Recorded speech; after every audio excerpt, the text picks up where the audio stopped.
Hi, ഇന്ന് 4 വീലറിന് 7 പേര് driving ടെസ്റ്റിനുണ്ടായിരുന്നു.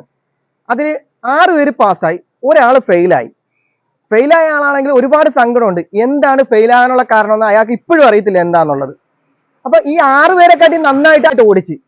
അപ്പൊ നിങ്ങൾക്കറിയാമെങ്കിൽ നിങ്ങൾ പറയുക, അയാൾ ഓടിച്ച രീതി ഞാൻ കാണിച്ചു തരാം എങ്ങനെയാണ്. ഡ്രൈവർ സീറ്റിൽ കയറിയിരുന്ന് എല്ലാ കാര്യം നിയമവശങ്ങൾ എന്തെല്ലാമാണ് അതെല്ലാം അയാൾ പാലിച്ചു. അതിനുശേഷം അയാൾ ക്ലച്ച് ഫുള്ളായിട്ട് ചോട്ടി ഫസ്റ്റ് ഗിയർ ഇട്ടു, ക്ലച്ച് ചെയ്ത് പതുക്കെ കാലെടുത്ത് റൈറ്റ് ഇൻഡിക്കേറ്റർ ഇട്ടു, സൈഡ് മിറർ നോക്കി, മുന്നിൽ ഇതേപോലെ ഒരാൾ വന്നപ്പോൾ ഹോൺ അടിച്ചു, എല്ലാം ചെയ്ത് പിന്നെ നേരെ ഇതേ സെയിം റോഡ് തന്നെയാണ്, മാറ്റമൊന്നും ഇല്ലായിരുന്നു അയാൾക്ക്.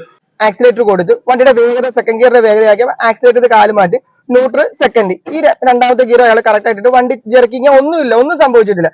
കറക്റ്റ് ആയിട്ട് സ്പീഡ് കൊടുത്തു. അത് അടുത്ത തേർഡ് ഗിയർ ഇട്ട് സ്പീഡ് ആക്സിലേറ്ററിന്റെ കാലെടുത്ത് തേർഡ് ഗിയർ ഇട്ട് പിന്നെ സ്പീഡ് കൊടുത്ത് ഇതേ സെയിം തന്നെ ജംഗ്ഷനിൽ വരുന്നതിന് മുമ്പ് തന്നെ അയാൾ ബ്രേക്കിൽ കാല് വെച്ചു.